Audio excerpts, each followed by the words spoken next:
Donc bonjour à tous.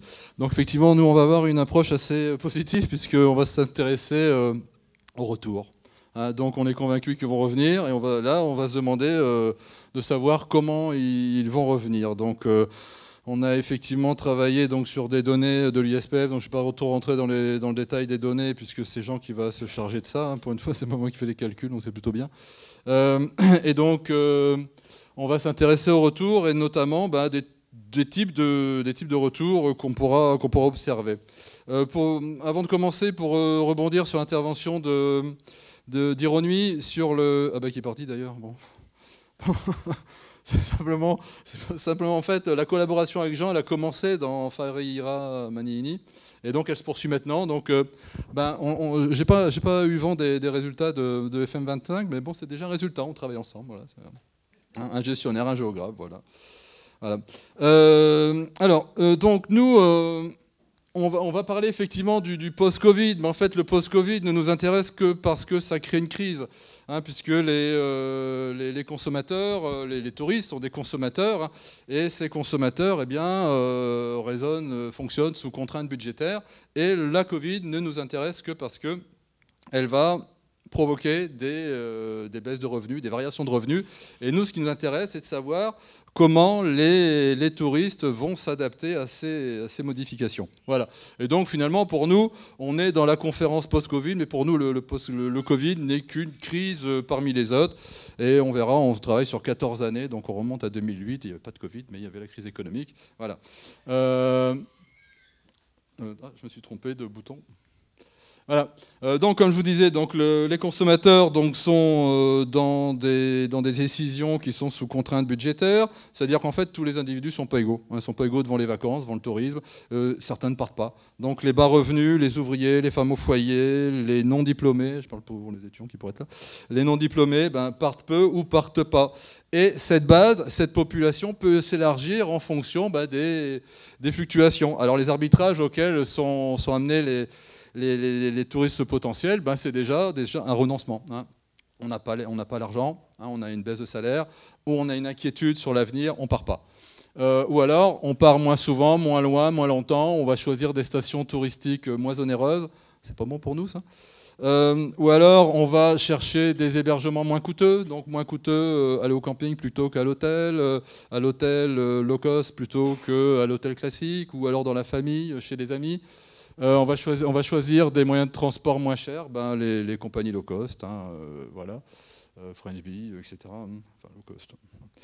On va faire des arbitrages sur les budgets alloués au séjour ou aux activités, donc on va privilégier la restauration, les activités, par rapport à la destination. Et encore une fois, comme on l'a vu précédemment, on partira peut-être moins loin. Voilà.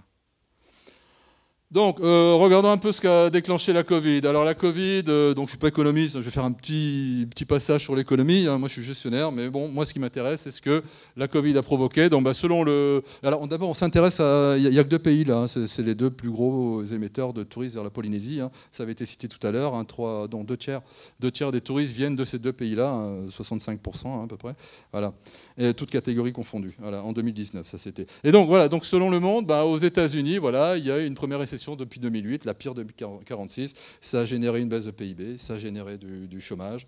En France, on a eu également l'impact de la Covid, sauf que là, ce que nous dit les Échos, par exemple, en 2021, là, au mois de février, c'est que les mesures de soutien public ont permis de pallier ces difficultés économiques, mais il y a eu quand même des disparités, c'est-à-dire qu'il y a des populations qui ont été plus ou moins touchées, c'est-à-dire que les retraités qui ont des revenus de transfert n'ont pas été impactés directement par la Covid, les salariés les plus aisés qui ont pu faire du télétravail n'ont pas été si impactés que ça finalement au niveau salaire, et par contre c'est les classes moyennes, inférieures qui ont été les plus touchées par les baisses d'heures de travail, par le chômage partiel, etc.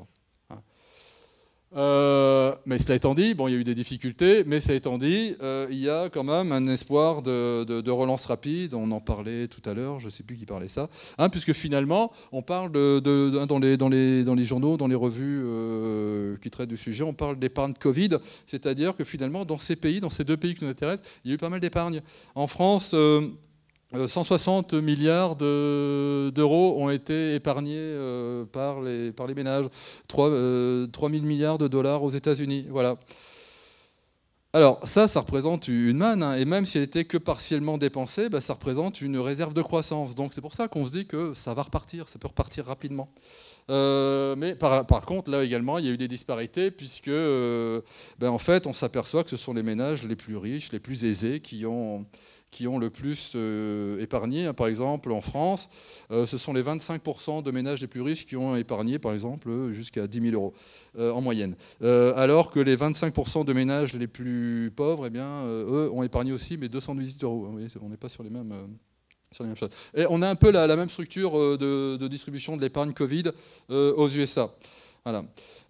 Et donc, ces différents éléments justifient un peu notre questionnement sur le retour des touristes, et notamment sur la forme que va prendre le retour des touristes, puisqu'il va y avoir des arbitrages, hein, puisqu'il y a eu de l'épargne, il y a eu des baisses de salaire quand même, hein, on a vu que certains individus de la population étaient impactés, donc il peut y avoir des arbitrages, et nous, c'est ça qui nous intéresse, c'est de voir comment les premiers touristes qui vont revenir pour adapter les stratégies de communication, par exemple, à ces populations. Voilà. Et donc l'objectif de ce travail, c'est d'identifier donc parmi les principaux émetteurs. On a travaillé sur les 20 plus gros émetteurs.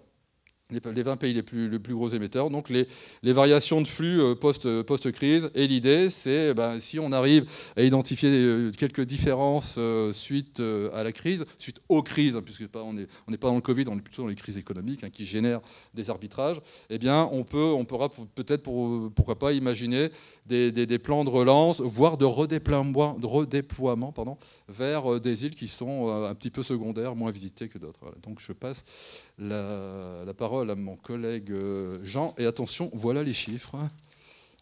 Moi, c'était tranquille jusqu'à présent. Merci. Bien, bonsoir à tous. Alors pour comprendre les modalités de retour des touristes, en fait, il faut d'abord s'intéresser aux fluctuations du nombre de touristes internationaux sur la période qui est concernée, donc la période 2007-2020. À savoir que durant cette période, il y a d'abord eu une forte décroissance entre 2007 et 2009, puis une phase de stagnation, voire croissance ralentie entre 2009 et 2013. Une phase de croissance beaucoup plus régulière de 2013 à 2019, et puis enfin la décroissance exceptionnelle en 2020 que l'on connaît actuellement.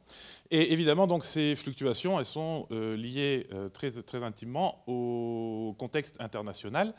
Donc si on rentre un petit peu plus dans le détail et qu'on regarde un petit peu ce qui s'est passé par grandes régions émettrices de touristes, on se rend compte en fait que sur la première partie de la période, donc 2007-2009, il y a eu la crise des subprimes qui a d'abord affecté les États-Unis, puis qui ensuite s'est propagée à l'Europe et au monde entier. Donc il y a eu une forte récession et donc inéluctablement une forte baisse du nombre de touristes en Polynésie française.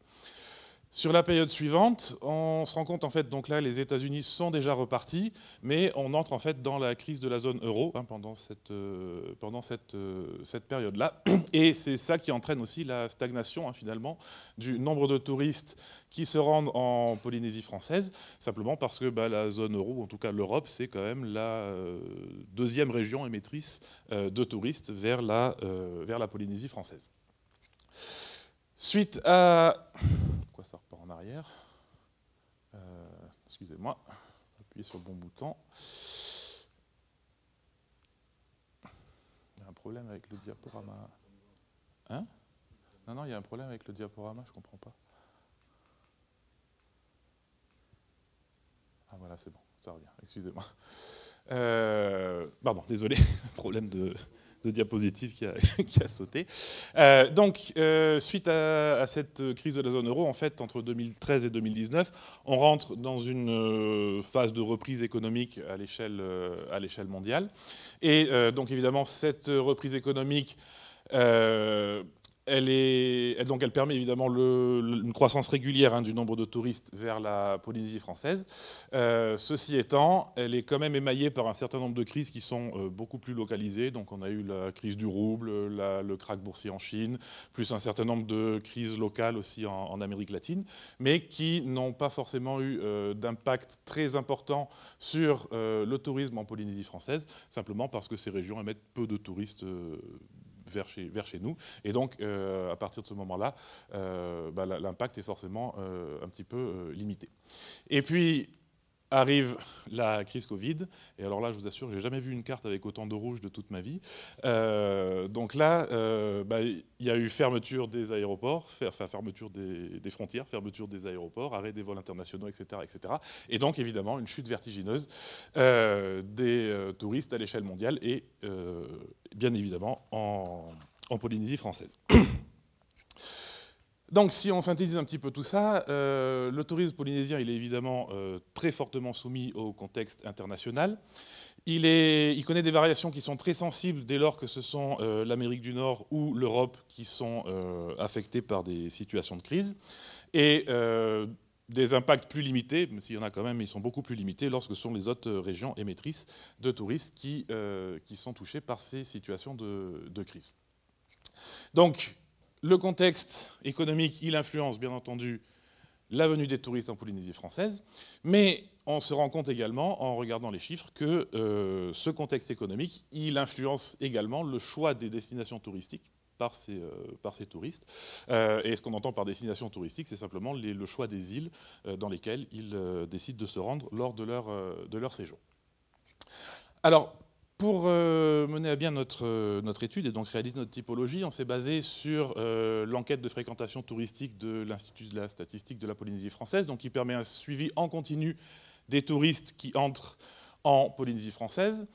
Et donc on a choisi de croiser deux variables, en fait, l'origine des touristes au travers de leur pays de résidence et les îles visitées pendant le séjour, donc, ce qui nous a permis en fait, de constituer pour l'ensemble de la période 14 tableaux de données, donc un par an entre 2007 et 2021. Et chacun de ces tableaux croise les 47 pays qui sont suivis par l'ISPF et qui émettent des touristes vers la Polynésie française avec entre 4 et 9 destinations, ça c'est variable selon les années, simplement parce qu'au début, il n'y avait que 4 îles qui étaient suivies, puis ensuite 7, et puis maintenant on est à 9 îles qui sont suivies dans le cadre de cette enquête. Et pour analyser finalement le retour des touristes, on s'est basé sur une étude méthode de statistique bivariée qu'on appelle la méthode du Qui2. Alors, je vous rassure, je ne vais pas vous faire un cours de statistique, mais je vais quand même devoir un petit peu expliquer comment ça fonctionne. Donc, cette méthode du Qui2, si vous voulez, elle permet de comparer des effectifs mesurés, qui sont en fait des effectifs réels, hein, ceux qui ont été réellement observés donc par l'ISPF, avec des effectifs théoriques, sachant que ces effectifs théoriques, on considère que ce sont les effectifs qu'on serait en droit d'attendre, donc les effectifs attendus hein, au niveau de la distribution des touristes dans les îles polynésiennes. Alors, ces effectifs théoriques, ils ne se construisent pas au hasard, mais ils se construisent en fait sur les marges du tableau des effectifs réels, sachant donc qu'on fait en fait le produit du nombre d'îles visitées par un pays, avec le nombre de visites sur une île pour une année donnée, et on rapporte tout ça à notre effectif total. Et donc, cette méthode, elle va permettre en fait de caractériser la relation, ou les relations qui existent entre nos deux variables, hein, que sont les pays émetteurs de touristes d'une part et les îles qu'ils visitent d'autre part. Et donc cette relation, on la caractérise d'abord au travers de tout simplement l'écart arithmétique, l'écart absolu. Donc on fait la différence entre l'effectif mesuré et l'effectif théorique, qui va nous donner une idée du sens de la relation entre les pays émetteurs de touristes et les îles qu'ils visitent.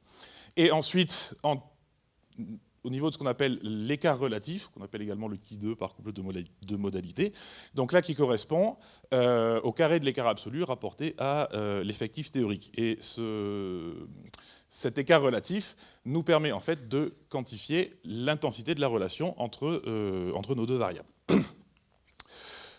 Quand on combine les deux tableaux, on a à la fois le sens de la relation et l'intensité de la relation. Et à partir de là, donc, on peut en faire des représentations graphiques. Et on a en fait trois possibilités qui vont apparaître entre les pays émetteurs et les îles qu'ils visitent.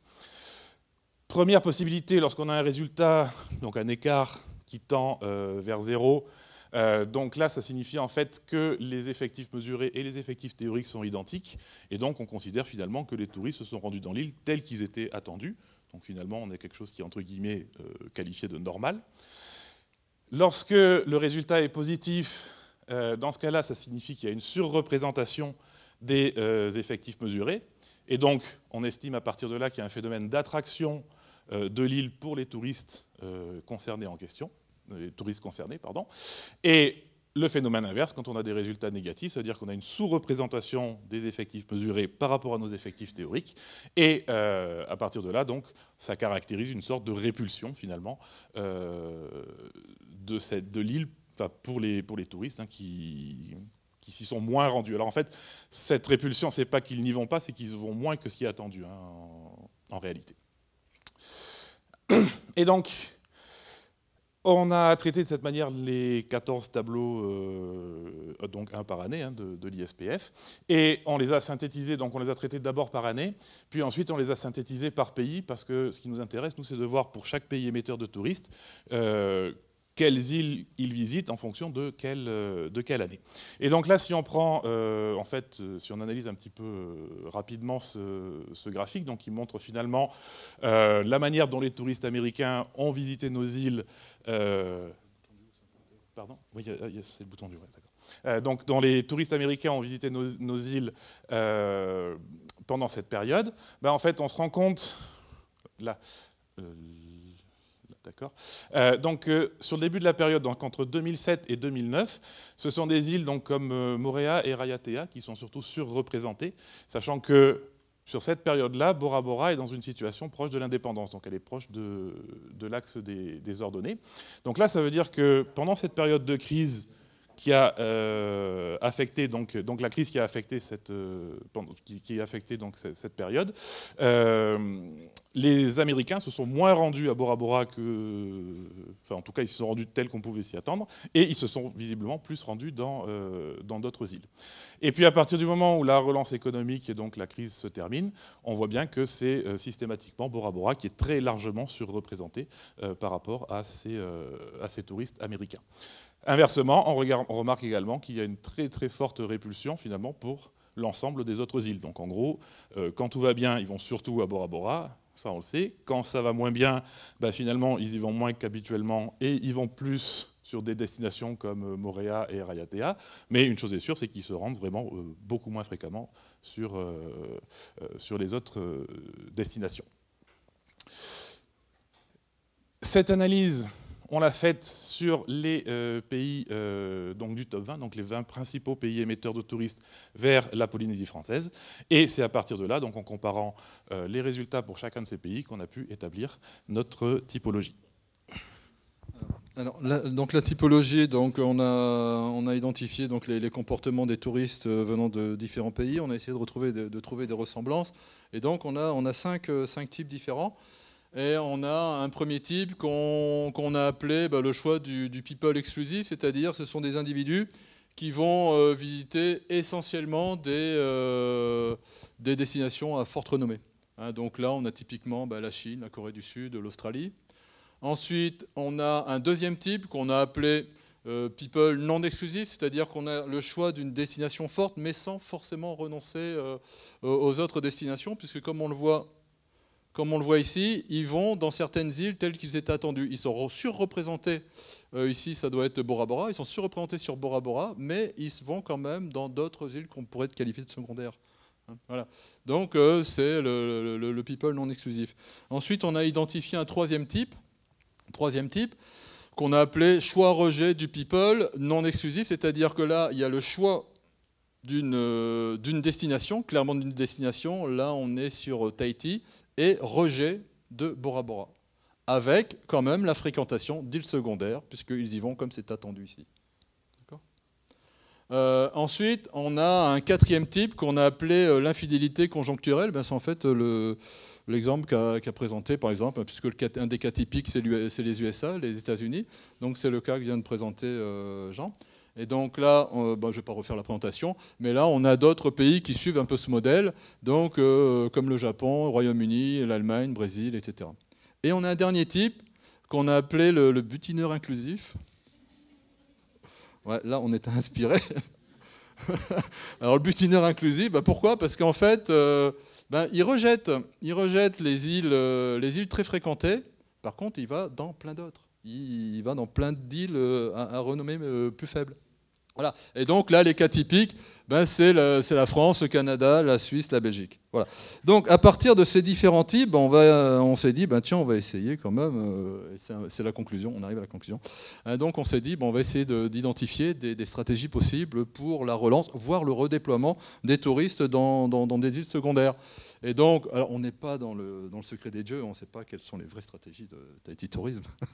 Donc on s'est basé sur FM25 qui prenait le tourisme inclusif, et donc on a finalement opposé tourisme exclusif, donc ceux qui vont vers uniquement les destinations très renommées, hein, donc privilégier les destinations fortes, à forte renommée. Et donc dans ce cas-là, si on veut privilégier les fortes destinations comme Tahiti, comme Bora Bora, on va miser sur le type 1, on va communiquer auprès du type 1.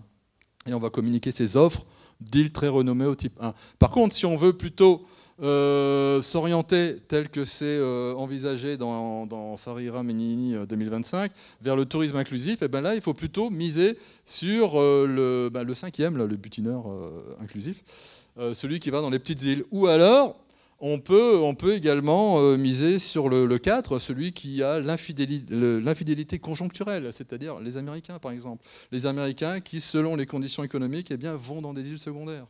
Ça leur permet de découvrir ces îles-là. Et après, pourquoi pas, il y a un mix des deux. Un mix des deux, donc ceux qui vont dans une destination à forte renommée et aussi dans des destinations secondaires. Et là, on peut communiquer ce type d'offre au type 2 et 3, donc qui était le choix du people non exclusif, donc une destination forte et des destinations secondaires, une destination forte, rejet d'une autre destination forte et des destinations secondaires. Voilà.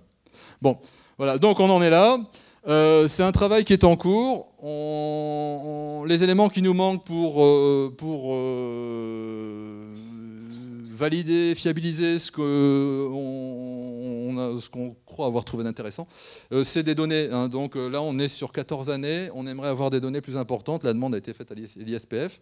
Après, il y a un autre élément qui peut intervenir. Il y a une inconnue, c'est-à-dire, nous, au travers des données de l'ISPF, on connaît les comportements des individus par pays, mais on ne sait pas comment communiquent les représentants de Tahiti Tourisme dans les pays. Et donc là, c'est une perche que je tends à Tahiti Tourisme. Si on pouvait travailler ensemble pour avoir des infos sur la manière dont communiquent les représentants dans les différents pays émetteurs, ça nous permettrait peut-être de comprendre certains comportements qu'on identifie ici. Voilà. Je vous remercie de votre attention.